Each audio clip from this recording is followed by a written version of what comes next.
أعوذ بالله من الشيطان الرجيم بسم الله الرحمن الرحيم الحمد لله الصلاة والسلام على رسول الله ربنا زدنا علما رب اشرح لي صدري ويسر لي أمري واحلل عقدة من لساني يفقهوا قولي يا فتاح. இன்னைக்கு ஒரு சப்ஜெக்ட்டுக்கு நம்ம போறோம். இதுல அல்லாஹ் சுப்ஹானஹு வ தஆலா சொல்றான், அஃபரஐத அல்லதி கஃபர பிஆயாத்தினா வகால லஊதயன்ன மாலன் வ வலதா. அதாவது நபியே, நம் வசனங்களை மறுத்தவனை கண்டீரா? அஃபரஐத, அல்லாஹ் தஆலா பார்க்கணும், நீங்க பாத்தீங்களா? அவன் எப்படிப்பட்டவன் தெரியுமா? கஃபர, மறுத்தான், பிஆயாத்தினா, நம்முடைய வசனங்களை மறுத்தான். அப்படிப்பட்ட மனுஷனை நீங்க நபியை நீங்க பாத்தீங்களா? ஆனா எனக்கு செல்வமும் சந்ததியும் நிச்சயமா வழங்கப்படும் சொல்றான். 77வது வசனத்துல 78வது வசனத்துல சொல்றான், அவன் மறைவானவற்றை கண்டுபிடித்து விட்டானா அல்லது அளவற்ற அருளாளரிடம் உறுதிமொழியும் எதையாவது பெற்றுக் கொண்டுள்ளானா? 79வது வசனம், அவ்வாறு ஏதுமில்லை, அவன் சொல்வதை நாம் பதிவு செய்வோம், அவனுக்கு வேதனையை அதிகமாக நீட்டிப்போம். 80வது வசனம், அவன் கூறியவற்றுக்கு நாமே உரிமையாளராகி விடுவோம், அவன் நம்மிடம் தனியாக வருவான். சுப்ஹானல்லாஹ். அல்லாஹ் சுப்ஹானஹு வ தஆலா இந்த வசனங்கள் மூலமா நபி ஸல்லல்லாஹு அலைஹி வஸல்லம் காலத்துல வாழ்ந்த ஆஸ்பின் வாயில் அப்படின்ற ஒரு இறை மறுப்பாளன், அவன் தொடர்பா அல்லாஹ் சுப்ஹானஹு வ தஆலா சொல்லி காட்டக்கூடிய வசனங்கள். அவன் எப்படிப்பட்டவனா இருந்தான்டா, மர்மையை மறுத்து விதண்டாவாதம் பேசக்கூடிய ஒரு மனிதனா இருந்தான். அவனுக்கு பதில் சொல்லக்கூடிய வகையில அல்லாஹ் இந்த வசனங்களை சொல்லி காட்டுறான் அப்படின்ட்டு இமாம் கஸீர் ரஹ்மத்துல்லாஹ் நமக்கு கொடுக்குறாங்க. சுப்ஹானல்லாஹ். பாருங்க, இந்த வசனத்தை பொறுத்த வரைக்கும் நபித்தோழர் ஒரு அறிவிப்பை இந்த இடத்துல கொடுக்குறாங்க. கபாப் இப்னு அவாத் ரலியல்லாஹு அன்ஹு அவங்க சொல்றாங்க, நான் அறியாம காலத்துல கொல்லனா இருந்தேன். அப்ப அறிந்த காலம்ங்கிறது இஸ்லாமை ஏற்ற காலம்தான் அவர்கள் மிகப்பெரிய பொற்காலமா எடுக்கிறாங்க. அதுக்கு முந்தைய காலத்தை எல்லாம் அறியாமை காலம் அப்படின்னு சொல்றாங்க. அப்போ நான் கொல்லனா இருந்தேன். அப்போ நான் செய்த வேலைக்கு கூலியா இந்த ஆஸ்பின் வாயில் அப்படிங்கிற மனிதர்கிட்ட எனக்கு கடன் தர வேண்டியது இருந்துச்சு. அதனால நான் அவர்கிட்ட திருப்பி கேட்கறதுக்காக நான் அவர்கிட்ட போனேன்.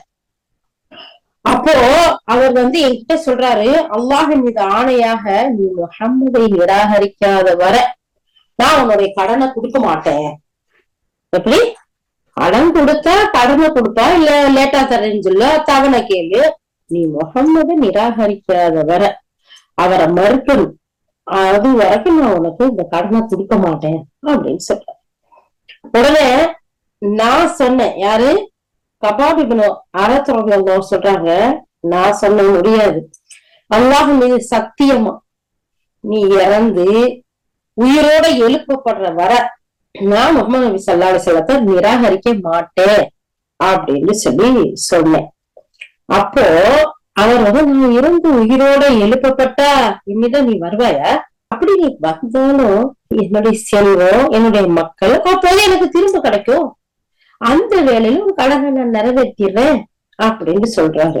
இந்த மனுஷன் சொல்றத பாருங்களேன், நான் மௌத்தா போய் நான் என்னை எழுப்பப்பட்டா அப்படி என்கிட்ட வந்தேன்னா அப்படியே என் செல்வமே என் மக்கள் என்கிட்ட திரும்ப கிடைக்கதான செய்யும், அப்ப நான் உனக்கு கொடுத்துட்டு போறேன். ஆனா இப்ப நீ முகமதை மறுக்காத வரைக்கும் நான் உனக்கு கடனை திருப்பி கொடுக்க போறதில்லை அப்படின்னு சொல்றாரு.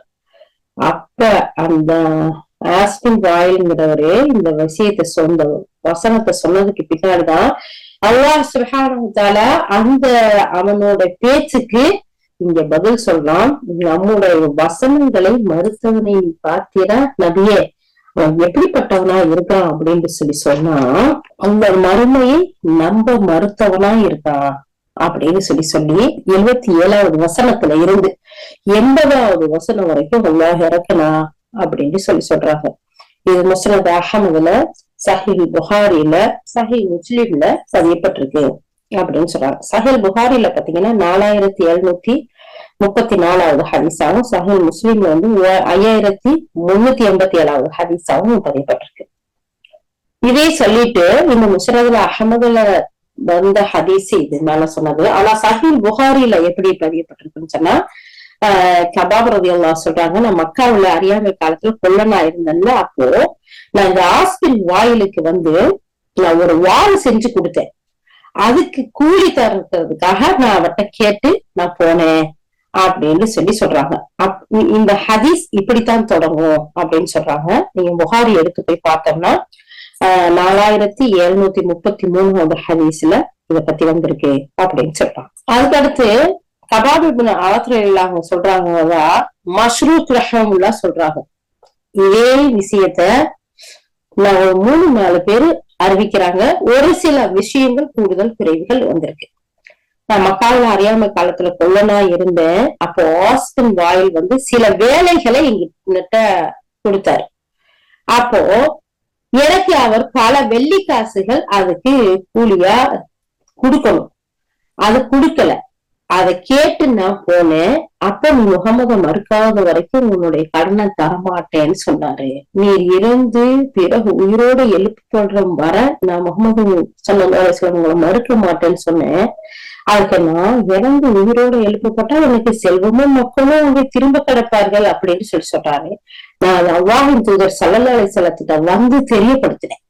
அல்லாஹ்வுடைய தூதரை, இவர் எனக்கு கடன் தர வேண்டியது இருந்துச்சு, நான் அதை வாங்குறதுக்காக அந்த மனுஷன்கிட்ட போனேன். போய் கேட்கும் போது அவரு இப்படி சொல்றாரு அப்படின்னு நான் தெரியப்படுத்தினேன் அல்லாஹ்வுடைய தூதர்கிட்ட. அப்போ அல்லாஹ் சுப்ஹானஹு வ தஆலா, நபியே நம்முடைய வசனங்களை மறுத்தவனை கண்டீரா அப்படின்னு தொடங்கக்கூடிய 77 to 80 வசனங்களை இறக்கனா அப்படின்னு சொல்றாங்க. இந்த செய்தியை அறிவிப்பவர் அப்துல் ரஸாக். இது தப்சீர் தபரியில பதிவுபட்டிருக்கேன்னு நான் உங்களுக்கு சீரகத்துல கொடுக்குறாங்க. அப்ப ஒவ்வொரு அறிவிப்புலயும் ஒவ்வொரு செய்தி வருதா, ஆனா அறிவிக்கக்கூடிய ஒவ்வொருத்தருமே கபாப் ரலியல்லாஹு அவங்களுடைய விஷயம்தான். இத அடுத்து இப்னு அப்பாஸ் ரலியல்லாஹு சொல்றாங்க, நபித்தோழர்கள்ல சிலர் ஆஸ்பின் வாயில் தனக்கு கொடுக்க வேண்டிய கடனை திருப்பி கேட்கறதுக்காக போனாங்க. அவங்கள்ட்ட சொர்க்கத்தோடைய பொன், வெள்ளி, பட்டு மற்றும் அனைத்து வகை கனிகளும் கிடைக்கும் என்று நீங்கள் நம்புகிறீர்கள் அல்லவா அப்படின்ட்டு கேட்டாரு. ஆமா அப்படின்னு அவங்க பதில் சொல்லாங்க. அப்போ உங்களுக்கு மறுமை வாக்களிக்கப்பட்டிருக்கிறது, அல்லாஹ்வின் மீது சத்தியமா இங்கு எனக்கு செல்வமும் சந்ததியும் வழங்கப்படும், உங்களுக்கு வழங்கப்பட்டுள்ள வேதத்தை போன்று எனக்கும் வழங்கப்படும் அப்படின்னு சொன்னார். அல்லாஹ் சுப்ஹானஹு வ தஆலா குர்ஆன்ல அவரை எடுத்துக்காட்டா வச்சு, நபியே நம்முடைய வசனங்களை மறுத்தவனை கண்டீரான்னு தொடங்கக்கூடிய 77வது வசனத்துல இருந்து 80வது வசனம் வரைக்கும் இறக்குனா இதுவும் தப்சீர் தபரியில பதியப்பட்டிருக்கு. இதை இப்னு அப்பாஸ் எல்லாம் சொல்றாங்க. சில நபித்தோழர்கள் ஆஸ்பின் வாயில்ட்ட போய் அவரோட கடனை கேட்க போகிற நேரத்துல அவர் சொல்றாரு, சொர்க்கம்ன்றது ஒண்ணு இருக்கிறது நம்புறீங்களா? அங்க தங்கத்துல, வெள்ளியில, பட்டு இது மாதிரியான கனி வகைகள் இதெல்லாம் நிறைய கிடைக்கும் அப்படின்னு சொல்லி நீங்க நம்புறீங்களா? ஆமா நம்புறோம்தான் அப்படின்னு கேட்கும் போது, உங்களுக்கு மறுமையில வாக்களிக்கப்பட்டிருக்கு, அல்லாஹ் மீது சத்தியமா சொல்லி தட்டுறாரு பாருங்க, அங்கும் எனக்கு செல்வமும் சந்ததியும் கொடுக்கப்படும், உங்களுக்கு வேலை கொடுத்திருக்க மாதிரி எனக்கும் கொடுக்கப்படும் அப்படின்னு சொல்லி அவரு பேசுறாரு. அந்த இதுக்குத்தான் அல்லாஹ் சுப்ஹானஹு வ தஆலா அந்த வார்த்தைக்கு பதில் இருக்கிறதுக்கு 77வது வசனத்துல 80வது வசனம் வரைக்கும் சூரா மரியம்ல அல்லாஹ் சுப்ஹானஹு வ தஆலா இறக்குறான்னு சொல்றாங்க. அந்த 77வது வசனத்துல அல்லாஹ் சுப்ஹானஹு வ தஆலா எடுத்ததோட சொல்ற நபியை கூப்பிடுறான் பாருங்களேன், நபியே நம்முடைய வசனங்களை மருத்துவனை பாத்தீங்களா, அவன் எனக்கு செல்வமும் சந்ததியும் வழங்கப்படும்னு சொல்றான் அப்படின்னு சொல்லி உயர்ந்த நாயகம் அல்லாஹ் ரப்பல் ஆலமீன் சொல்லிட்டு அடுத்து 78வது வசனம் சொல்றான், அவன் மறைவானவற்றை கண்டுபிடிச்சிட்டானா அப்படின்னு ஒரு கேள்வி வேற கேட்கிறான். ஏன்னா இது மறுமை நாள்ல எனக்கு செல்வமும் சந்ததியும் வழங்கப்படும் இந்த ஆஸ்பின் வாயில் சொல்றான்ல, அப்படி சொல்லக்கூடிய அந்த சொல்லுக்கு அல்லாஹ் சுப்ஹானஹு வ தஆலா மறுப்பு தெரிவிக்கிறான். அவன் மறைவான விஷயங்களை அவன் கண்டுபிடிச்சிட்டானா, அல்லது மறுமையில தனக்கு என்ன கிடைக்கும் அப்படின்னு அவனுக்கு தெரியுமா? எவ்வாறு அவன் உறுதியிட்டு இப்படி சொல்றான்? அவன் சொல்றதுக்கு காரணம் என்ன அப்படின்னு சொல்லி அல்லாஹ் அது கேட்கிறான். கேட்டுட்டு அல்லது அளவற்ற அருளாளனிடமிருந்து உறுதிமொழி எதையாச்சும் வாங்கியிருக்கானா? சுப்ஹானல்லாஹ், அல்லாஹ்வுக்கு அவ்வளவு கோபமா பேசுறான் பாருங்க. அல்லாஹ் அக்பர், அல்லாஹ் அக்பர். அல்லாஹ்வை ஏற்றுக்கொள்ளல, அல்லாஹ்வை நிராகரிக்கக்கூடியவனா இருக்கிறான், அல்லாஹ்வை மறுக்கக்கூடியவனா இருக்கிறான், அல்லாஹ்வுடைய ரசூலை ஏத்துக்கறல, அவனுடைய வேதத்தை ஏத்துக்கறல, அவனுடைய கட்டளைக்கு மாறு செய்யக்கூடியவனா இருக்கிறான். அப்படி இருந்துகிட்டு அவன் சொல்றான், உங்களுக்கு சொர்க்கம் இருக்குல்ல, அங்க தங்கம் வெள்ளி கனிகள்லாம் கிடைக்கும்னு சொல்றீங்கல்ல, அதை நம்புறீங்களா? ஆமா நம்புறோம் அப்படின்னு சஹாபாக்கள் சொல்லும் போது எனக்கும் அங்க எல்லாமே கிடைக்கும். இப்ப எவ்வளவு செல்வத்தோடையும் எவ்வளவு செல்வாக்கோடையும் எவ்வளவு சந்ததிகளோட பிள்ளை குட்டிகளா நிறைய பேருக்கு இருக்கேன், இதே மாதிரி எனக்கும் அங்க கிடைக்கும் இப்படின்னு சொல்றானே, அவன் அல்லாஹ்வை மறுக்கக்கூடியவனா இருக்கான், மறுமையும் மறுக்கக்கூடியவனா இருக்கான். இவனுக்கு என்ன வந்துச்சு இவன் சொல்றான் கொடுப்பான்னு சொல்லிட்டு? ஏன் அல்லாஹ்ட மறுமையை பத்தி அந்த மறைவானதை பத்தி தெரிஞ்சுக்கிட்டானா, இல்ல அல்லாஹ்ட்ட ஏதாச்சும் உறுதிமொழி வாங்கி இருக்கிறானா அப்படின்னு சொல்லி அல்லாஹால கேள்வி எழுப்பி சொல்றான். அதுவும் இல்லண்டா, இந்த செல்வமும் சந்ததியும் தனக்கு வழங்கப்படணும் அப்படின்னு அல்லாஹ்ட்ட ஏதாச்சும் ஒப்பந்தம் செஞ்சிருக்கானா? இல்ல. அப்படி இருந்து எதை வச்சு அவன் சொல்றான் அப்படின்னு அல்லாஹால சொல்றான். அதாவது உறுதிமொழிங்கிறது அல்லாஹை தவிர வேற யாரும் இறைவன் இல்ல, லா இலாஹ இல்லல்லாஹ் அப்படின்னு சொல்லக்கூடிய ஓரிரை உறுதிமொழியை குறிக்கக்கூடியதா இருக்கு. அதை கொண்டு அல்லாஹ்விடம் அவன் எதை எதிர்பார்க்கிறானா அப்படின்ட்டு இப்னு அப்பாஸ் எல்லாம் விளக்கம் கொடுத்தாங்க. அதாவது களிமாவை மொழிஞ்சிருக்கணும், களிமாவை சொல்லி இருக்கணும், களிமாவின்படி வாழ்ந்திருக்கணும். எதுவுமே இல்லாம அவன் எனக்கு இதெல்லாம் கிடைக்கும்னு சொல்லிட்டு சொல்றானே, அவன் அல்லாட்ட மறைவானதை தெரிஞ்சுக்கிட்டானா, இல்ல அல்லாட்ட ஏதாச்சும் உறுதிமொழி வாங்கியிருக்கானா, ஒப்பந்தம் போட்டிருக்கானா, எப்படி அவன் சொல்லுவான் அப்படின்னு சொல்றாங்க. இந்த இடத்துல முஹம்மது இப்னு கஅப் அல் குரலி ரஹ்மத்துல்லாஹி சொல்றாங்க, லா இலாஹ இல்லல்லாஹ் களிமாவையே இது சொல்லி காட்டக்கூடியதா இருக்கே, அளவற்ற அருளாளரிடம் உறுதிமொழி பெற்றவரை தவிர, அதாவது யாருக்கு அல்லாஹ்வுடைய உறுதிமொழி இருக்குது, யாரு களிமா சொல்லி லா இலாஹ இல்லல்லாஹ் அப்படின்னு களிமா சொல்லி இருக்கிறாங்களோ, அதன்படி வாழ்றாங்களோ, அவங்களை தவிர அவங்களுக்கு இந்த இடத்துல இருந்து உறுதிமொழி இருக்கு, நான் சொர்க்கத்தை தருவேன், உங்களுக்கு அதை விட மேலானதை தர வேண்டும். ஆனா நிராகரிக்கக்கூடியவங்களுக்கு எப்படி அதை கூட்ட முடியும் அப்படின்னு சொல்லிட்டு இந்த வசனத்தை ஓதி காட்டினாங்க.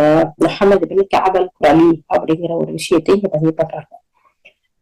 சுப்ஹானல்லாஹ், இறைவனை மறுத்து வாழக்கூடியவங்களும் எவ்வளவு தர்க்கம் பண்ணக்கூடியவங்களாகவும் பேசக்கூடியவங்களா இருக்கிறாங்க. அதுக்கு அல்லாஹ் டைரக்டா பதில் சொல்றா, நீங்க இறைவனையும் மறுக்கிறீங்க, இறை தூதரையும் மறுத்து வாழ்றீங்க, மறுமையும் நம்பவே இல்லை, எப்படி நீங்க இப்படி பேசுவீங்க இப்படின்னு சொல்லிட்டு அடுத்த வசனத்துல அல்லாஹ் சொல்றான், அவ்வாறு ஏதும் இல்லை. அடுத்த வசனம் பாருங்களேன், என்ன ஒரு விஷயத்த சொல்லுது அப்படின்னு சொன்னா, அல்லாஹ் சொல்றா, கல்லா சனக்துபு மா யகூலு வ நமுத்து லஹு மினல் அஸாபி மத்தா. கல்லா, அப்படி கிடையாது, அவன் சொல்றது உண்மை இல்ல, அவன் சொல்றது சரியும் இல்ல, அல்லாஹ் சொல்லி காட்டுறான். அதாவது இந்த இடத்துல கிராமர் வைஸ் சொல்லி காட்டும் போது அறிஞர்கள் சொல்றாங்க, அந்த கல்லாங்கிற வார்த்தை இந்த இடத்துல வந்திருக்கிறது எதுக்கு தெரியுமா, அதுக்கு முன்னாடி இருக்கிறத மறுத்து சொல்றதுக்குதான், அதுக்கு அடுத்து வரக்கூடியதை உறுதிப்படுத்துவதற்கு தான் இந்த கல்லாங்கிற வார்த்தை யூஸ் பண்ணப்படுது அப்படின்னு சொல்றாங்க. அதாவது அவன் சொல்றத நம்ம பதிவு செய்யறோம், அவன் ஆசைப்படுறது அவன் தனக்கு கிடைக்கும்னு தனக்குத்தானே தீர்மானம் செஞ்சு சொல்றானே, அப்படிப்பட்ட அவன் மகத்துவமிக்க அல்லாஹ்வை அஞ்சி கொள்ளட்டும். அவன் அல்லாஹ்வை மறுக்கக்கூடியவனா இருக்கான். அந்த மனிதன் சொல்வதை நம்ம பதிவு செய்யறோம். கல்லா, அது கிடையாது, அவன் சொல்றது உண்மை கிடையாது, அது நடக்க போறதும் கிடையாது. அவன் பேசுறான்ல, அவன் பேசுற ஒவ்வொன்றையும் நம்ம பதிவு பண்ணிக்கிட்டு வர்றோம். அதே தொடர்ந்து அல்லாஹ் சுப்ஹானஹு வ தஆலா சொல்றான், அவனுக்கு வேதனைய அதிகமா நீட்டிப்போம். அவன் இப்படி எல்லாம் பேசுறான்ல, அல்லாஹ்வை மறுத்து மறுமையை மறுத்து மனிதர்கள்ட்ட தர்க்கம் பண்ணி பேசக்கூடிய அந்த மனிதனுடைய பேச்ச நம்ம பதிவு செஞ்சுக்கிட்டு வர்றோம். அது மட்டும் இல்ல, அவனுக்கு வேதனையும் அதிகமா கொடுப்போம், நீக்கி கொடுப்போம் அப்படின்னு அல்லாஹ் சுப்ஹானஹு வ தஆலா சொல்லி காட்டுறான். ஏன் மறுமையில அவன் என்ன சொல்றாங்க, எனக்கு செல்வமும் சந்ததியும் வழங்கப்படும் சொல்றாங்க.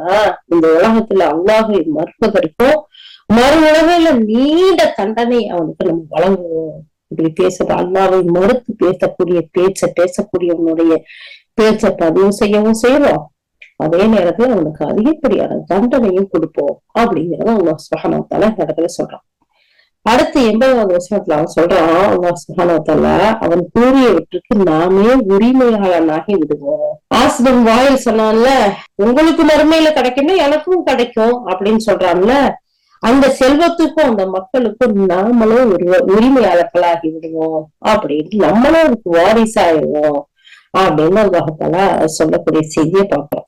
அவன் தனக்கு இந்த உலகத்துல வழங்கப்பட்டதை விட அதிகமா மறுமையில செல்வமும் சந்ததியும் வழங்கப்படும் சொல்றான். ஆனா அது உண்மை இல்லை. அவன் சொல்றதுக்கு மாறா இந்த உலகத்துல நாம அவனுக்கு வழங்கி இருந்த செல்வத்தையும் சந்ததியும் கூட அவன்கிட்ட பறிச்சுக்கிறோம். சோ சொல்றதுக்கு மாற்றமா தான் அங்க நடக்க போகுதே தவிர அவன் சொல்றது அங்க நடக்க போறது கிடையாது. இந்த உலகத்துல நமக்கு இந்த துனியாவுல அவனுக்கு செல்வத்தையும் அவனுக்கு மக்களையும் நம்ம கொடுத்திருக்கோம். இது ஒரு சோதனை, இது ஒரு அவனுக்கு அற்புடைய அழகா மாத்திக்கலாம். ஆனா நிராகரிப்பின் மூலமா அவன் சோதனையாக்கிறான் இல்லையா? ஆனா மறுமையில அவனுக்கு அதுவும் கிடையாது. அது அவன்கிட்ட நம்ம பறிச்சு எடுத்துருவோம். இதையே அடுத்த தொடர்ல அல்லாஹ்தாலா சொல்லும் போது நம்முடைய தன்மை வருவான் அப்படின்னு சொல்றான். இந்த அல்லாஹ் சொல்லி காட்டக்கூடிய இந்த வார்த்தை எப்படிப்பட்டதுன்னா, செல்வமும் சந்ததியும் அற்று போனவனா தன்னந்தனியா வருவான். அவன் சொல்லுக்கு, அதாவது அவன் செல்வத்துக்கும் அவனுடைய குழந்தைகளுக்கும் நாம வாரிசாயிருவோம் அப்படிங்கிறதா இந்த இடத்துல முஜாஹிர் ரஹ்மத்துல்லாஹி விளக்கம் சொல்றாங்க. அல்லாஹ்தாலா சொல்றான், அவன் செல்வமும் அவன் சம்பாதிச்ச அத்தனைக்கும் நம்மளும் வாரிசாயிருவோம். அவனுக்கு எந்த ஒண்ணுமே கிடைக்காது, தன்னந்தனியா வருவான் அப்படிங்கிறதா சொல்றாங்க. இந்த வசனத்துக்கு கதாதர் ரஹ்மத்துல்லாஹ் அவங்க விளக்கம் சொல்றாங்க. அவன் சொன்னான்ல அந்த சொல்லு எப்படிப்பட்டதா இருக்குன்னா, அவன் எனக்கு செல்வமும் பிள்ளைகளும் கிடைப்பாங்க. அதுக்கு எல்லாத்துக்குமே நாமே உரிமையாளர்கள் ஆகிடுவோம், அவன்கிட்ட இருப்பதுக்கும் நாமே வாரிசாயிருவோம் அப்படிங்கிற ஒரு விளக்கத்தை கொடுத்து எனக்கு செல்வமும் சந்ததியும் வழங்கப்படும் அவன் சொல்றான்ல, அது ஒவ்வொன்றும் அவன்கிட்ட இருந்து பறிக்கப்பட்டு தன்னந்தனியா வருவான். அவன் செல்வமோ சந்ததியோ இல்லாமல் வருவான். அதுதான் இதுக்கு மீனிங், அதுதான் இதுக்கு பொருள் அப்படின்னு கதாதர் ரஹ்மத்துல்லாஹ் சொல்றாங்க. இதே வசனத்துக்கு அப்துல் ரஹ்மான் பின் ஜைத் ரஹ்மத்துல்லாஹ் அவங்க சொல்றாங்க, உலகத்துல சேகரிச்சு வச்சது, அதுல அவன் செய்தது, அவன் சொன்னது எல்லாமே அவன் செல்வமோ சந்ததியோ இல்லாம தனியா வருவான். குறைவானதோ அதிகமானதோ அவனை தொடர்ந்து எதுவுமே வராது அப்படின்னு விளக்கம் சொல்றாங்க. இது எல்லாமே தப்சீர் தபரியில பதியப்பட்டிருக்கு. இமாம் இப்னு கஸீர் ரஹ்மத்துல்லாஹ் சொல்றாங்க. சோ அவன் அல்லாஹை மறுத்து, அல்லாஹ்வுடைய தூதரை மறுமை மறுத்து இந்த உலகத்துல வாழக்கூடிய அவன் எனக்கு மறுமையில மறுபடியும் செல்வமோ பிள்ளைகளும் கிடைக்கும் சொல்றானா, கல்லாவா இல்ல, அவனுக்கு எதுவுமே கிடைக்காது, எல்லாத்தையும் பறிச்சுக்கிடுவோம். அதுக்கெல்லாம் நாமே சொந்தக்காரர்கள் ஆயிடுவோம். அது மட்டும் இல்ல, அவன் பேசுற பேச்சு ஒவ்வொன்னையும் பதியப்பட்டுக்கிட்டு இருக்கு, பதிவு செய்து பாதுகாக்கிறோம். அது மட்டும் இல்ல, அவன் பேசக்கூடிய பேச்சுக்கு கடுமையான தண்டனைய நீட்டிச்சு கொடுப்போம் அப்படிங்கிறதே அல்லாஹ் சுப்ஹானஹு வ தஆலா 77வது வசனத்துல இருந்து 80வது வசனம் வரைக்கும் இந்த ஆஸ்தின் வாயில் சொன்ன விஷயங்களுக்கு சொல்லி காட்டுறான். அங்கு ஒரு ஆஸ்தின் வாயில், இன்னைக்கு எத்தனை ஆஸ்தின் வாயில்கள் இந்த உலகத்துல இருக்கிறாங்க. அல்லாஹை மறுத்து வாழக்கூடியவர்கள், அல்லாஹை நிராகரித்து வாழக்கூடியவர்கள், மனம் போன போக்குல வாழக்கூடியவர்கள். அது மட்டும் இல்லாம நாங்கெல்லாம் யாரு தெரியுங்கள, நம்ம குடும்பம் எப்படி, நம்ம பரம்பரை காலரை தூக்கிட்டு பேசக்கூடிய மனிதர்கள் எத்தனையோ மக்கள் இருக்கிறாங்க. அத்தனை பேருக்கு இதுதான் பதில். நீங்க இந்த உலகத்துல சோதிக்கப்படுறீங்க, உங்களுக்கு கொடுத்த அவகாசத்தை அழகான முறையில பயன்படுத்திக்கலன்னு சொன்னா மறுமையில, அதாவது எந்த ஒரு ஆதரவும் இல்லாம செல்வத்தையும் இழந்து மக்களையும் இழந்து நீங்க பேசின பேச்சுக்கெல்லாம் பதியப்பட்ட நிலையில அல்லாஹ்வுக்கு முன்னால் தன்னந்தனியா கொண்டு வந்து நிப்பாட்டப்படுவீங்க. அப்படி நிப்பாட்டப்படும் போது உங்களுடைய அத்தனை பேச்சுக்களுக்கும் கடுமையான தண்டனை கொடுக்கப்படும் அப்படிங்கறத அல்லாஹ் சுப்ஹானஹு வ தஆலா இந்த உலகம் உள்ள வரைக்கும் வாழக்கூடிய எத்தனையோ ஆஸ்பின் வாயில்களுக்கு அல்லாஹ் சுப்ஹானஹு வ தஆலா இந்த எச்சரிக்கையா இந்த வசனங்களை சொல்றான். அதனாலதான் அல்லாஹ் சுப்ஹானஹு வ தஆலா சொல்லி காட்டுறான், நபியே உங்களுக்கு அற்புதங்கள் கொடுக்கப்படலையா அப்படின்னு இந்த மக்கள் கேக்குறாங்க. உங்களுக்கு நாம உங்களை அனுப்புனதெல்லாம் அச்சமூட்டி எச்சரிக்கை செய்யறதுக்கு தானே தவிர அற்புதங்களை மோசிசாக்களை மேஜிக்களை செஞ்சு காட்டுறதுக்கு இல்ல அப்படின்னு மற்ற இடத்துகள்ல இல்லையா. அப்போ அல்லாஹ்வை நிராகரித்து பணம், பதவி, பட்டம், சொகுசு, காரு, பங்களாண்டு வாழ்றாங்களா? அவங்கள பார்த்து நமக்கு நம்ம எவ்வளவு சோதனையில இருக்கோம் அப்படின்னு தோணுதா? கவலையே படாதீங்க. எல்லாம் இந்த 50-60 வருஷத்து வாழ்க்கை. அது எப்படியா போனா 70, 80, 90, 100க்கு மேல போறதுக்கு சரித்திரமே இப்ப காணும். அப்படிங்கிற ஒரு வாழ்க்கை தான். ஆனா கபூர்ல எவ்வளவு வேதனை, மஹ்ஷர்ல எவ்வளவு பெரிய அதாபு, அல்லாஹ் மறுமையில எவ்வளவு பெரிய தண்டனையை கொடுக்க இருக்கிறாங்கிறத நம்ம சூரா மரியம் 19வது அத்தியாயத்துல 77வது வசனத்துல இருந்து 80வது வசனம் வரைக்கும் சொல்லி காட்டுறான். அப்போ மனிதர்கள் ஒவ்வொருத்தரும் அல்லாஹை நம்பி அல்லாஹுடைய தூதரை பின்பற்றி நாளை மறுமை ஒன்றை இருக்கு, மஹ்ஷர்ல போய் நிக்கணும், அல்லாஹுக்கு முன்னாடி நம்ம பதில் சொல்லணுங்கிற எண்ணத்தோட நம்ம முந்தைய வசனங்கள்ல பார்த்தோம் இல்லையா, அமலு சாலிஹாத், அந்த நல்ல அமல்கள் செஞ்சா அவங்களுடைய கூலியை நம்ம வீணாக்க மாட்டோம், அவங்களுக்கு உயர்ந்த அந்தஸ்துக்களை தருவோம் நல்லா சொல்றான் பாத்தீங்களா. அப்ப அந்த சிந்தனையோட நம்ம வாழும்போது இன்ஷா அல்லாஹ் நாம் ஒவ்வொருவருக்கும் மிகப்பெரிய அல்லாஹ்விடத்துல கிஃப்ட் வாங்கலாம், பரிசுகளுக்கு சொந்தக்காரர்களா ஆகலாம். ஆனா அவனை நிராகரிக்கும் போது, மறுமையை மறுக்கும் போது, விதண்டாவாதம் பேசி இந்த துனியாவில வாழும் போது இந்த உலகம் சிறப்பானதா இருக்கலாம், அழகானதா இருக்கலாம், ஜாலியா இருக்கலாம், என்ஜாய் பண்ணலாம். ஆனா மறுமை படும் நாசமாகிறோம், மோசமாகிறோங்கிறத இந்த இடத்துல நம்ம ரொம்ப தெளிவா பார்க்கலாம். அல்ஹம்துலில்லாஹ். 81வது வசனம் அல்லாஹ் சுப்ஹானஹு வ தஆலா சொல்லி காட்டுறான், தங்களுக்கு துணையாக இருப்பார்கள் ஏற்க என்பதற்காகவே இவர்கள் அல்லாஹ்வை என்று பல தெய்வங்களை ஏற்படுத்தி கொண்டார்கள். அந்த ஒரு சப்ஜெக்ட அல்லாஹ் அந்த இடத்துல முடிக்கிறான். இந்த மனிதன் மறுமையை மறுக்கக்கூடிய மனிதர்களுக்கு கிடைக்கக்கூடிய நிலைமைகள் என்ன அப்படிங்கிற ஒரு செய்தியை அல்லாஹ்தஆலா முடிச்சுட்டு இந்த பக்கம் எடுத்துக்கொண்டார்கள், அல்லாஹ்வுக்கு இணைகளை எடுத்துக்கொண்டாங்க இல்லையா, அப்படிப்பட்ட மனிதர்களுடைய நிலைமைகள் என்ன அப்படிங்கிறத அல்லாஹ் சுப்ஹானஹு வ தஆலா சொல்லி காட்ட வர்றான். அப்போ தங்களுக்கு உறுதுணையா இருப்பாங்க, ஹெல்ப் பண்ணுவாங்க, கூட வந்து நிப்பாங்க, துணையா வருவாங்க அப்படிங்கிறதுக்காக இவர்கள் என்ன செய்யறாங்க, மற்ற தெய்வங்களை அல்லாஹ்வுக்கு இணைகளா பல தெய்வங்களை ஏற்படுத்தி கொண்டு வர்றாங்க. அவ்வாறன்று தாங்கள் இவர்கள் வழிபட்டதை அவர்கள் மறுத்து விடுவார்கள். சுப்ஹானல்லாஹ். அல்லாஹ் தஆலா முந்தைய 4 வசனத்திலையும் கல்லா அவ்வாறு இல்லைன்னு சொன்னான். இந்த பின்னாடி வரக்கூடிய வசனங்கள்லயும் அல்லாஹ் தஆலா சொல்றான், கல்லா அவ்வாறு அல்ல, நீங்க எடுத்துக்கொண்ட தெய்வங்கள் ஒரு வழியும் காட்டாது, ஒன்றுக்கும் பிரயோஜனம் இல்லை அப்படிங்கறத எங்கேயும் சொல்றான். அவ்வாறு தாங்கள் இவர்கள் வழிபட்டதையே அவர்கள் மறுத்து விடுவார்கள், மேலும் இவர்களுக்கு எதிராக திரும்பிடுவாங்க. நீங்க நினைச்சிட்டு இருக்கீங்களா, இன்னைக்கு நம்ம எல்லாத்தையும் வச்சு வணங்குறோம், நமக்கு இதெல்லாம் வந்து உதவி செய்யும் அப்படின்னு நீங்க நினைக்கிறீங்களா? உண்மையிலேயே மாற்று மத சகோதரர்களை பார்த்து இந்த இடத்துல உங்களை பழிச்சு காட்டணும், உங்களுக்கு யாருக்கும் மனலோகப்படி பேசணும் அப்படின்னு பேசல. ஏன்னா அல்லாஹ் சுப்ஹானஹு வ தஆலாவே சொல்றான், ஓ காஃபிர்களே அப்படின்னு கூப்பிடுறான் குர்ஆன்ல ஒரு இடத்துல. காஃபிர்கள் என்ன ஏசக்கூடிய பேசக்கூடிய கெட்ட வார்த்தையா? இல்ல, நீங்க அல்லாஹ்வை நிராகரிக்கிறீங்க, ஒரே ஒரு இறைவனை நீங்க ஏற்றுக்கொள்ளல, அதனாலதான் அல்லாஹ் தஆலா நிராகரிப்பவர்களே ஏற்றுக்கொள்ளாதவர்களே அல்லாஹ் தஆலா கூப்பிடுறான். இந்த இடத்துல அல்லாஹ் தஆலா சொல்றான், உங்களுக்கு அது உறுதுணையா இருக்கும், அது உங்களுக்கு வழித்துணையா இருக்கும்.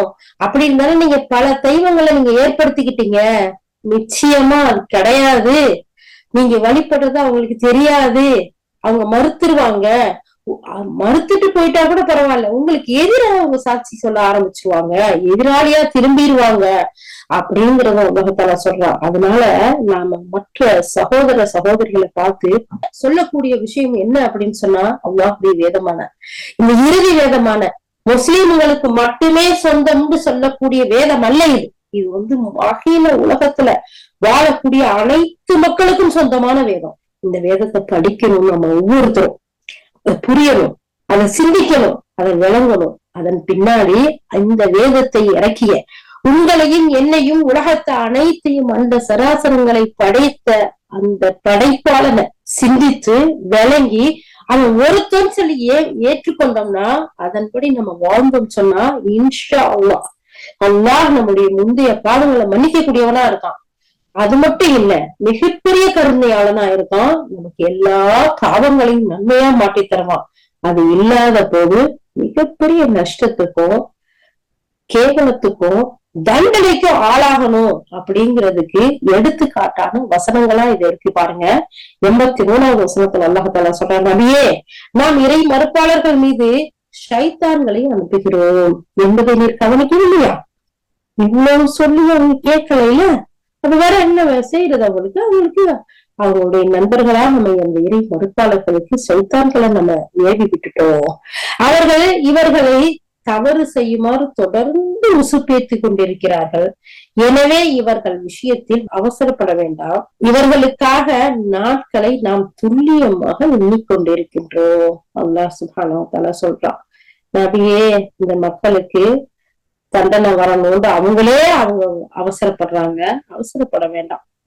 நம்ம ஒவ்வொருத்தருக்கும் அவங்களுடைய வாழ்நாள்கள் எப்படி இருக்கும் அப்படிங்கறத நம்ம எண்ணிக்கிட்டு இருக்கோம். அந்த நாள் வந்துட்டா ஒரு செகண்டா சரி முந்துமா பிந்துமா அப்படின்னு பார்த்தா எந்த ஊர்லும் முந்தவும் செய்யாது, பிந்தவும் செய்யாது.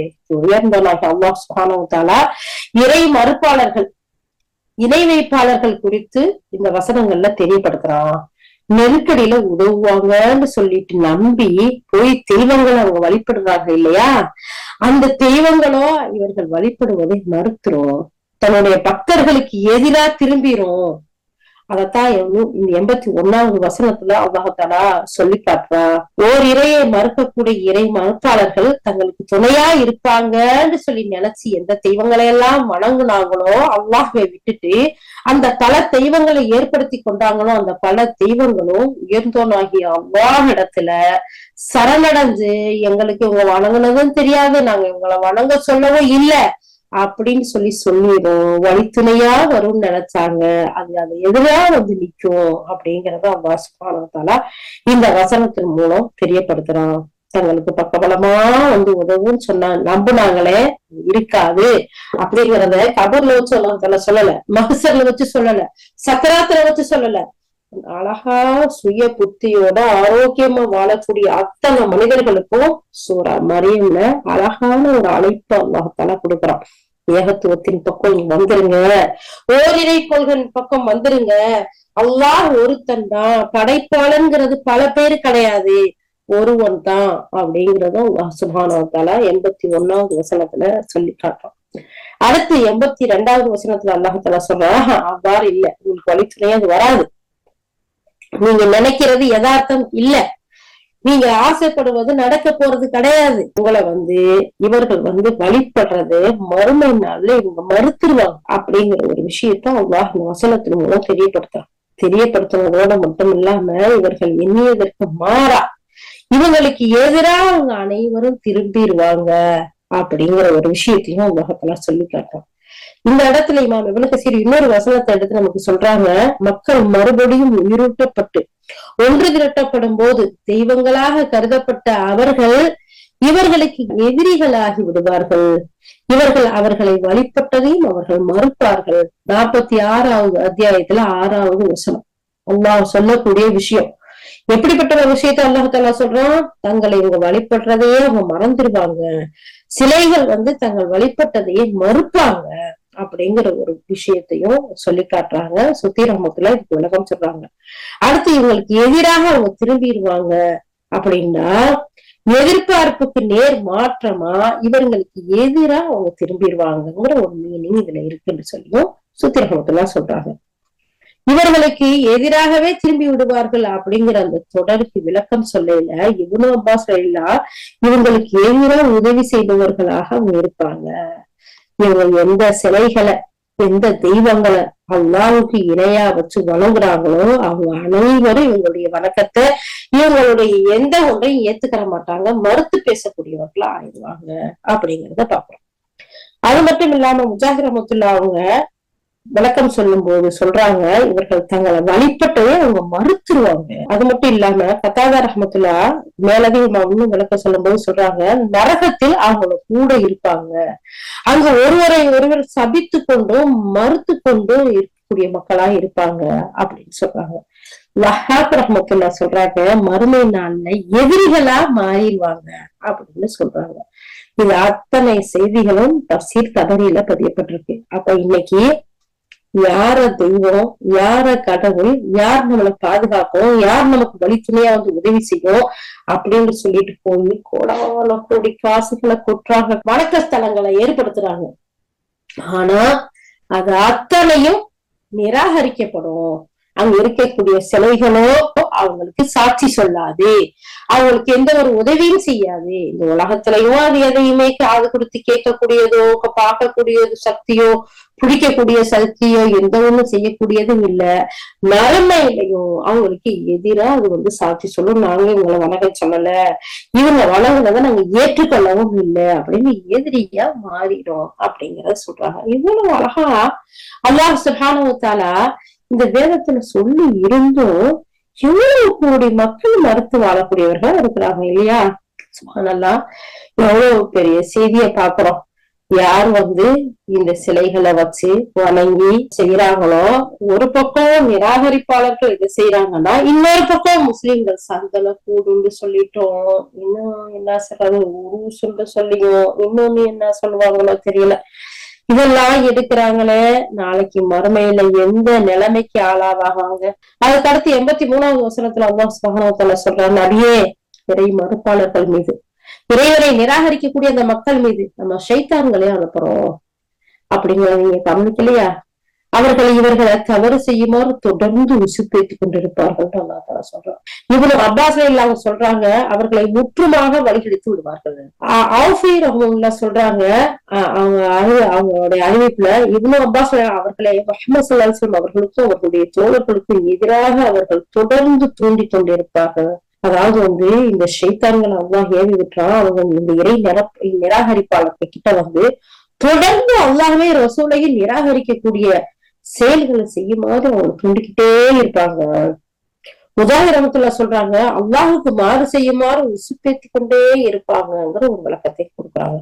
சுஃபியான் அஸ்-சௌரி அவங்க சொல்றாங்க, அவர்களை உசுப்பி விட்டு தவறு செய்யுமாறு அவசரப்படுத்திக்கிட்டே இருப்பாங்க. இந்த சைத்தான்கள் இருக்காங்க, அவங்க தவறு செய்யறதுக்கு அவங்களை விரைவுபடுத்தி கொண்டே இருப்பாங்க ஒரு விளக்கத்தை கொடுக்குறாங்க. சுத்தி ரஹ்மத்துல்லாஹ் சொல்றாங்க, அநீதி இழைக்குமாறு தூண்டிக்கிட்டே இருப்பாங்கிற ஒரு விளக்கத்தையும் கொடுக்குறாங்க. இது அத்தனையும் தஃசீர் தபரியில பதியப்பட்டிருக்கு. அல்லாஹ் அக்பர். அதனாலதான் இவ்வளவு அநியாயம் செய்யறாங்களோ அந்த ஷைத்தான்களை அல்லாஹ் தஆலா கடைசியா அவங்களுக்கு ஏவி விட்டுறான். அந்த ஷைத்தான்கள் எப்படிப்பட்ட ஒரு வேலையெல்லாம் செய்யறாங்க பாருங்க. தவறு செய்யறதுக்கு அவங்க தூண்டிக்கிட்டே இருக்கிறாங்க, பாவம் செய்யறதுக்கு அவசரப்படுத்துறாங்க, அநீதி செய்யுமாறு தூண்டுறாங்க. அதனால மனிதர்கள்ல இறைவனை நிராகரித்து அந்த மறுமையை நம்பாதவங்க, அந்த அல்லாஹ்வை நம்பிக்கை கொள்ளாதவங்க எப்படிப்பட்ட அநியாயம் செய்யறதுக்கு யோசிக்க மாட்டாங்க இல்லையா? மனசெல்லாம் கல்லா போயிருது இல்லையா? கொஞ்சம் கூட ஈவி இறக்கம் அப்படிங்கிற ஒண்ணே இல்லாம செய்யறாங்க இல்லையா? இந்த இடத்துல அப்துல் ரஹ்மான் பின் ஸைத் ரஹ்மத்துல்லாஹ் அவங்க சொல்றாங்க, இந்த வசனம் ஒரு பின்வரக்கூடிய வசனத்தை ஒத்து இருக்குது. பின்னாடி எந்த வசனத்தை இங்க ரெஃபரன்ஸா கொடுக்க போறாங்க? 43வது அத்தியாயத்துல 36வது வசனம். அல்லாஹ் சுப்ஹானஹு வ தஆலா சொல்றான், அருளாளனை அறிவுரையை யார் புறக்கணிப்பாரோ அவருக்காக ஒரு ஷைத்தானை நாம் ஏற்படுத்துவோம், அவன் அவருக்கு நெருங்கிய நண்பராகி விடுவான். யார் அல்லாஹ்வை புறக்கணிக்கிறாங்களோ அதுல எப்படிப்பட்ட அல்லாஹ்? அருளாளனாகிய அல்லாஹ். அவனுடைய அறிவுரையை அவன் எப்படியெல்லாம் நமக்கு அறிவுரை சொல்றான், எவ்வளவு அழகா கூப்பிட்டு சொல்றான். யாயுவல்லதீன ஆமனூ இன்னல்லதீன ஆமனூ, நிச்சயமாக ஈமான் கொண்டவர்களே. இது மட்டுமா சொல்றான்? யா அய்யுஹன்னாஸ், ஓ மனிதர்களே, ஓ மக்களே, இந்த செய்தியெல்லாம் கேட்க மாட்டீங்களா, இங்க வாங்கன்னு எவ்வளவு அழகா அன்பா கூப்பிட்டு சொல்றான். அப்படி அவனுடைய அறிவுரைகளை அட்வைஸ சொல்லக்கூடிய செய்திய யாரு புறக்கணிச்சு வாழ்றாங்களோ, நிராகரிச்சு வாழ்றாங்களோ, என்ஜாய் பண்ணணும்னு நினைச்சு அத்தனை விடுறாங்களோ அவங்களுக்கு அல்லாஹ் ஒரு ஷைத்தானை ஏற்படுத்திடுவான். அந்த ஷைத்தான் இருக்கான்ல, அவன் நெருங்கிய நண்பனாகிடுவான். 43வது அத்தியாயத்துல வரக்கூடிய 36வது வசனம் பாத்தீங்களா? அதனாலதான் அவங்களுக்கு உடுத்தி இருக்கிறதும் தெரியல, உடுத்தாம இருக்கிறதும் தெரியல, தாயும் தெரியல, பிள்ளையும் தெரியல, அந்த குடி போதையில அந்த என்ன செய்யறோங்கிறதும் தெரியல.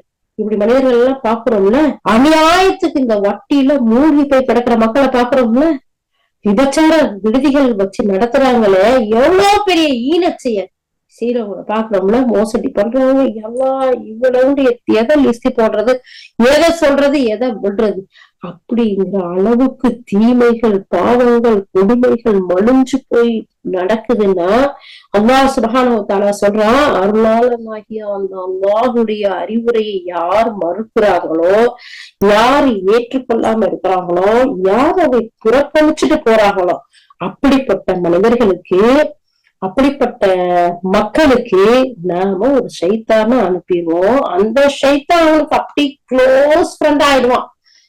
எல்லாமே கரெக்ட், நீ செய்யறது செய் அப்படின்னு சொல்லிட்டு கொள்ள விபச்சாரம், அநியாயம், அத்துமீறல் அத்தனையும் அவனுக்கு அழகாக்கி காட்டிடுவான் அப்படிங்கிறத நம்ம பாக்குறோம்.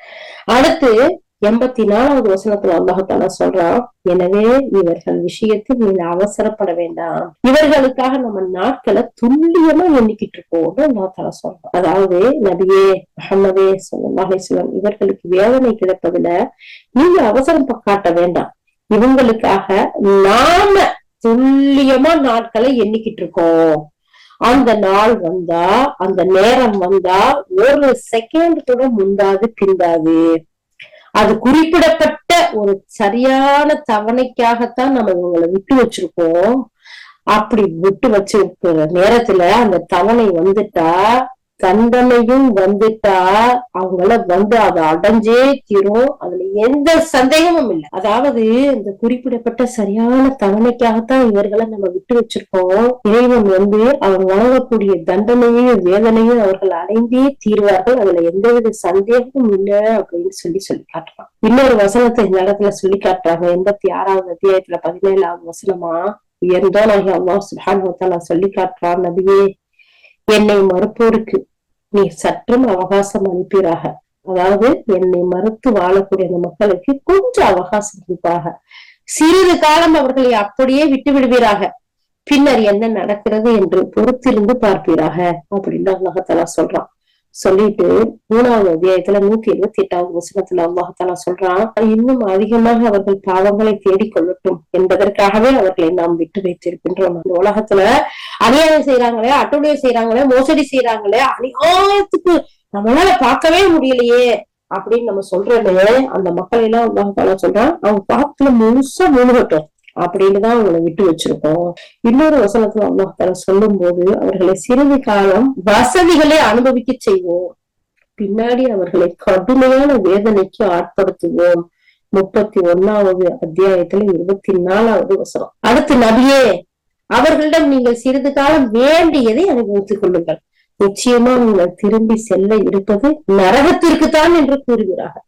14வது அத்தியாயத்துல 30வது வசனம். இந்த இடத்துல சூரா மரியம்ல 81ல இருந்து 84 வசனத்தை பாக்கிறோம். இதுல அந்த அநியாயம் செய்யக்கூடியவங்க, அல்லாஹ்வை மறுக்கக்கூடியவங்க, சிலைகளை வழங்கக்கூடியவங்களுடைய நிலை எப்படி இருக்குங்கிறத பாக்கிறோம். அப்படிப்பட்ட அந்த மக்களுக்கு, அல்லாஹ்வை நிராகரிக்கக்கூடிய மக்களுக்கு, ஒரு சொல்றத கேட்காம போகக்கூடிய மக்களுக்கு ஒரு ஷைத்தான சாட்டும், அந்த ஷைத்தான் அவனை முழுசா வெளிப்படுத்துவான், அவன் பாவத்துல முழுசா மூழ்கி போயிருவாங்கிற வரைக்கும் பார்த்தேன் இல்லையா. இப்படிப்பட்ட மக்களோட முடிவை பத்தி நபியே நீங்க அவசரப்படாதீங்க, கொஞ்ச நாளைக்கு இருக்கட்டும் அப்படின்னு 4 வசனத்தை 4 ரெஃபரன்ஸ் கொடுக்குறாங்க. 86வது அத்தியாயத்துல 17வது வசனம், 3வது அத்தியாயத்துல 178வது வசனம், 31வது அத்தியாயத்துல 24வது வசனம், 14வது அத்தியாயத்துல 30வது வசனம். ஒவ்வொன்னையும் அப்படியே எடுத்து பாருங்களேன். அவங்களுக்கு கொஞ்ச நாள் விடுங்க நபியே, அவங்கள்ட்ட நீங்க சொல்றீங்க கேட்கல, இல்ல கொஞ்ச நாளைக்கு இருக்கட்டும், அவங்க அதுக்கு பின்னாடி பொறுத்திருந்து பாருங்க அவங்களுடைய முடிவு என்ன ஆகுதுன்னு. அடுத்த வசனத்துல சொல்றான், அவங்க பாவங்கள்ல கிடக்கட்டும், அதுலயே முழுசா மூழ்கும் போது குடிக்கிறவங்க பாருங்க அப்படின்னு சொல்றான். அடுத்த வசனத்துல, இந்த உலகத்துல வசதியா வாழ்றாங்கன்னு நினைக்கிறீங்களா, கொஞ்ச நாளைக்கு அனுபவிச்சுட்டு போட்டோம் விடுங்க, அதுக்கு பின்னாடி கடுமையான வேதனைக்குத்தான் அவங்க ஆளாக போறாங்கிறத நான் சொல்றேன்.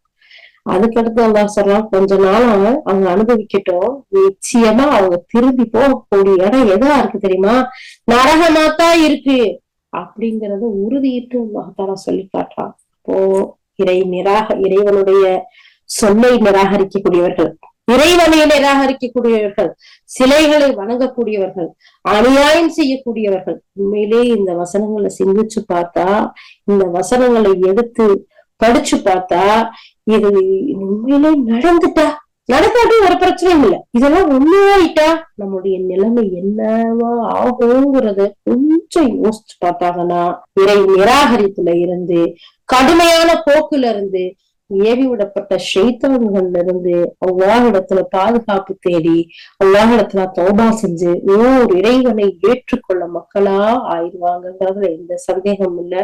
ஆனா சிந்திக்க ஷைத்தான் விடமாட்டான். சிந்திக்க அவங்களுடைய வழிகெடுக்கக்கூடிய உள்ளம் விடமாட்டேங்குது.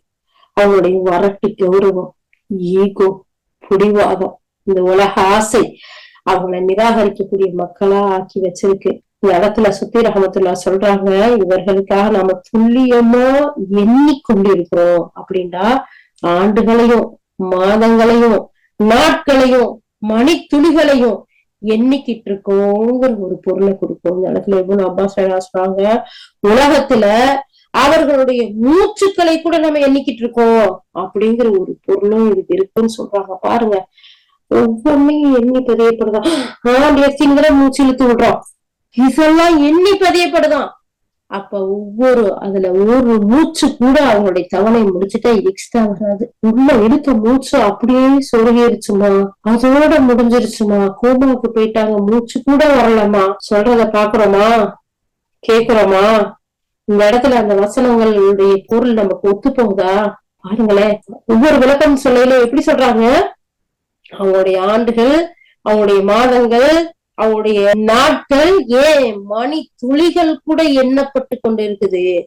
ஆனா இப்னு அப்பாஸ் சொல்றாங்க, அது மேலதிகமா அவங்க விடக்கூடிய மூச்சுக்கள் கூட எண்ணி அல்லாஹ் கணக்கிட்டுக்கிட்டு வர்றான். அந்த எழுதப்பட்ட தவணை முடிஞ்சதோட அவங்களுடைய ஆட்டம் பாட்டம் எல்லாம் அடங்கி போயிடும். எந்த ஒண்ணுமே செய்ய முடியாது. சொத்துக்களும் பாதுகாக்காது, பிள்ளைகளும் பாதுகாக்காது, பதவியும் வராது, பட்டமும் வராது, எல்லாம் முடிஞ்சு வீண போயிரும்.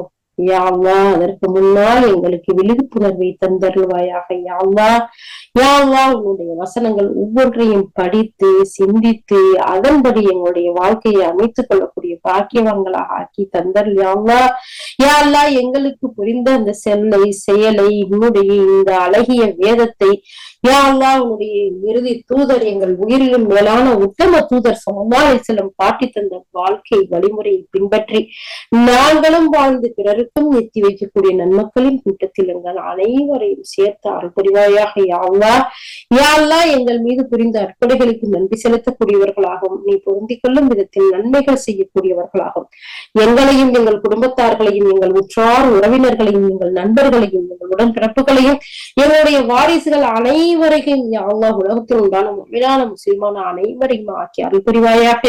யா அல்லாஹ், மாற்று மத நண்பர்களுக்கு, மாற்று மத சகோதர சகோதரிகளுக்கு இந்த செய்திகளை எடுத்து சொல்லக்கூடிய நன்மக்களாக எங்களை ஆக்கி யா அல்லாஹ், யா அல்லாஹ், அந்த மக்களுக்கு எல்லாம் புரிந்துணர்வை கூடிய அல்லாஹ், யா அல்லாஹ், அவர்களை எல்லாம் நரகத்திலிருந்து காப்பாற்று. யா அல்லாஹ், எவ்வளவு அழகா நீ சொல்லியிருக்க ரப்பே, சிந்திக்கக்கூடிய மக்களா ஆக்கிவா. யா அல்லாஹ், எவ்வளவு படிச்சவங்க இருக்கிறாங்க, எவ்வளவு பகுத்தறிவாதிகள் இருக்கிறாங்க. யா அல்லாஹ், இதெல்லாம் சிந்திக்க மாட்டார்களா? எல்லாம் சிந்திக்கக்கூடிய ஆற்றலை நீ கூடிய அல்லாஹ். யா அல்லாஹ், அவர்கள் மீது நீ இரக்கம் காட்டி. யா அல்லாஹ், உண்மையிலேயே அல்லாஹால யாருக்கு ஹிதாயத்தை நாடிருப்பானோ அவன் நாடுனவங்களுக்கு மட்டும்தான் கிடைக்கும், மத்தவங்களுக்கு இல்லைன்னு அல்லாஹ் சுப்ஹானஹு வ தஆலா சொல்றான். ஆனா எவ்வளவு ஒரு தெளிவா அல்லாஹ் சுப்ஹானஹு வ தஆலா ஒவ்வொரு வசனங்களை சொல்றான் பாத்தீங்களா? எவ்வளவு உங்களுக்கு இந்த சிலைகள் வளர்க்கிறது உங்களுக்கு எந்த ஒரு பலனுமே கொடுக்காது, உங்களுக்கு எதுவா வந்து நிக்கும்னு சொல்றான். இவ்வளவு வசனங்கள் 1446 வருஷங்கள் ஹிஜ்ரி வருட பிறப்பு வந்தே ஆச்சு. அல்லாஹ் சுப்ஹானஹு வ தஆலா அதுக்கு முன்னாடி இந்த குர்ஆனை இறக்கிட்டான். ஏன்னா அல்லாஹ்வுடைய தூதர் ஸல்லல்லாஹு அலைஹி வஸல்லம் 10 ஆண்டுகள் மக்காவுல வாழ்றாங்க. 10 ஆண்டுகள் எவ்வளவோ வசனங்கள் அல்லாஹ் தஆலா யஹூத பத்தி சொல்லக்கூடிய வசனங்கள். அதுக்கு பின்னாடி அவங்களுடைய மறைவுக்கு பின்னாடி அந்த ஹிஜ்ரி ஆண்டுல இருந்தா கணக்கெடுக்கிறாங்க. அப்ப இந்த 1400 ஆண்டுகளுக்கு மேல இந்த குர்ஆன் நம்மளோட வாழக்கூடியதா இருக்கு, உபதேசம் பண்ணக்கூடியதா இருக்குது. அதை எல்லாம் தூக்கி கபோர்ல வச்சு மூடிட்டு, இல்ல இது முஸ்லிம்களுக்கு சொந்தமானதுன்னு சொல்லி புறக்கணிச்சுட்டு போனோம்னு சொன்னா நம்மள மாதிரி நஷ்டவாளிகள் யாரும் இருக்க முடியாது. அதனால அல்லாஹ் சுப்ஹானஹு வ தஆலாட்ட நம்ம பாவ மன்னிப்பு தேடி இது குர்ஆன் எடுத்து அவனுடைய வேதத்துல என்னவெல்லாம் சொல்லியிருக்கான், யாருக்காக சொல்லியிருக்கான், எதுக்காக சொல்லியிருக்கான், அதனுடைய அறிவுரைகள் என்ன, அதனுடைய சிந்தனைகள் என்ன, அவன் சொல்லக்கூடிய விஷயங்கள் தான் என்னன்னு படித்து விளங்கி அமல் செய்யக்கூடிய மக்களா நாம் ஒவ்வொருத்தரும் இருக்கணும். இது அதே நேரத்துல நமக்கு மட்டும் வந்தது இல்லை, மற்ற மக்களுக்கும் உள்ள ஒரு செய்திகள் இதுல இருக்கு. அந்த கடப்பாடு கடமைகள் நமக்கு இருக்கு அப்படின்னு சொல்லிட்டு இதை நாமும் ஏற்று செயல்படுறதோட பிற மக்களுக்கும் எத்தி வைக்கிறோங்கிறதுல எந்த ஒரு சந்தேகமும் இல்லை. அப்படிப்பட்ட நன்மக்களா எங்கள் அனைவரையும் மாற்றி புரிவாயாகும்.